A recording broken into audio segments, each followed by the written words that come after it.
ئەم کاتتان باش. یەکێتی نیشتیمانی کوردستان مۆمی 48 ساڵەی خۆی دادەگیرسێنێت. یەکێتی نایشارێتەوە کە بەردەوام کێشەی ناوخۆی هەبووە. ئەماش چەکێک بووە بەدەست نەیارە سیاسیەکانی و بۆ یەکێتی خۆشی مانای دیموکراسی و ئازادی بووە. هەر بۆیە حیزبەکە ناکۆکیەکانی ناوناوە بیر و ڕای ئازاد. هەرچەندە پارتی یەکێتی نزیکەی مانگێکە پەیوەندیە 6 مانگی ئاڵۆزەکەیان ئاسایی بۆتەوە، بەڵام با گوێرەی بەیاننامەکەی جێگیری سەرۆکی پارتی بێت، ڕەنگە هێشتا دۆخەکە نەگەیشت بێتە ئەو ئاستەی مەسرور بارزانی پیرۆزبایی لە سەرۆکی حیزبەکە بکات. هەر بۆیە مەسرور بارزانی پەیامی پیرۆزبایی ئاڕاستەی سەرکردایەتی و ئەندام و لایەنگرانی یەکێتی کرد.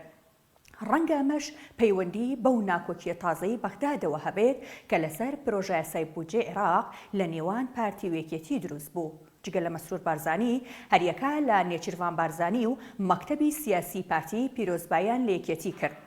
نێچیروان بارزانی پێچەوانی مەسرور بارزانی بە تەلەفۆن پەیوەندی با سەرۆکی یەکێتیەوە کردووە و لە ڕێگەی بافڵ تاڵەبانیەوە پیرۆزبایی لە ئەنجومەنی باڵا و مەکتەبی سیاسی و سەرکردایەتی و ئەندامانی یەکێتی کردووە.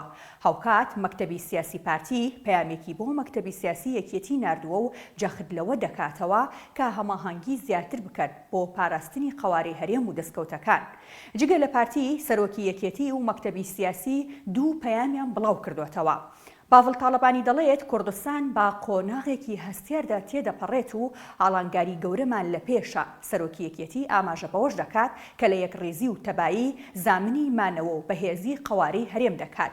باڤڵ تاڵەبانی دەرفەتی ساڵیادی یەکێتی قۆستۆتەوە بۆ ئەوەی باس لە کێشەکانی هەرێم بکات و بەبێ ناوهێنانی هیچ لایەنێکی سیاسی دەڵێت دەمانەوێت دوور لە خۆسەپێنی با گفتوگۆ و سازان کێشەکان چارەسەر بکەین. جگە لە پیرۆزبایی حیزب و لایەنە سیاسیەکانی هەرێمی کوردستان و عێراق بۆ یەکێتی دەیان کادر و بەرپرسی ناوخۆی حیزبەکە پەیامی پیرۆزباییان بڵاو کردەوە، بەڵام لە ناوخۆی یەکێتیش کەسانێکان ڕەخنەکانیان هاوپێچی ساڵیادەکە کردووە. مەلا بەختیار ئەندامی ئەنجومەنی باڵای سیاسی یەکێتی یەکێکە لەوانە.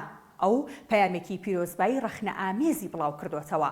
مەلا بەختیار نووسیوێتی بەداخەوە حکوومەتی هەرێم بە تایبەتی لە دەڤەری سەوس لا یەخستنەوەی هێزە چەکدارەکان و موچە و ڕێگەکردن لا گەندەڵی و سزادانی چەتەکانی بازاڕی نەوت و گاز شکستی خواردووە.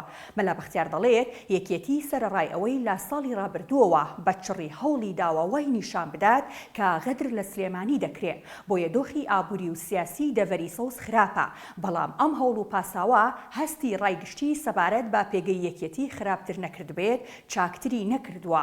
مەلا بەختیار باسی ناوخۆی حیزبەکە دەکات و دەڵێت چی دیکە ئەو دۆخە مەترسیدارە بە پینۆپەڕۆ یان بە سازانی فێستیڤاڵی دیدار و بەڵێنی بریقەدار و گۆڕینی دەمامکەکانی ئەم دۆخە یەکێتی ڕاناگرێت. ئەندامەکەی ئەنجومەنی باڵای سیاسی یەکێتی پێی وایە هاشتەوای گشتی وا دەکات هیچ کێشەیەک لە دەرەوەی یەکێتی هەڕەشە لە حیزبەکە نەکات.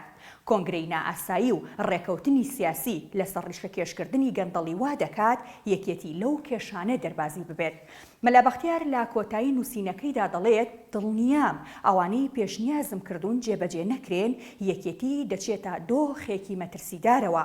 مەلا بەختیار خۆی دەزانێت گوتارەکەی بۆ یەکێتی توندە، بۆیە دەڵێت ئەوەی لە گوتارەکەم تێدەگات خزمەتی یەکێتی پێدەکات، ئەوەی تێشی ناگات 2 ساڵی دیکە و لە یادی ئاڵتوونی 50 ساڵەی یەکێتیدا تێدەگات کە ئیرادەی چارەسەرکردنی کێشەکانی یەکێتی لەدەست دەدرێت. خواتان لەگەڵ.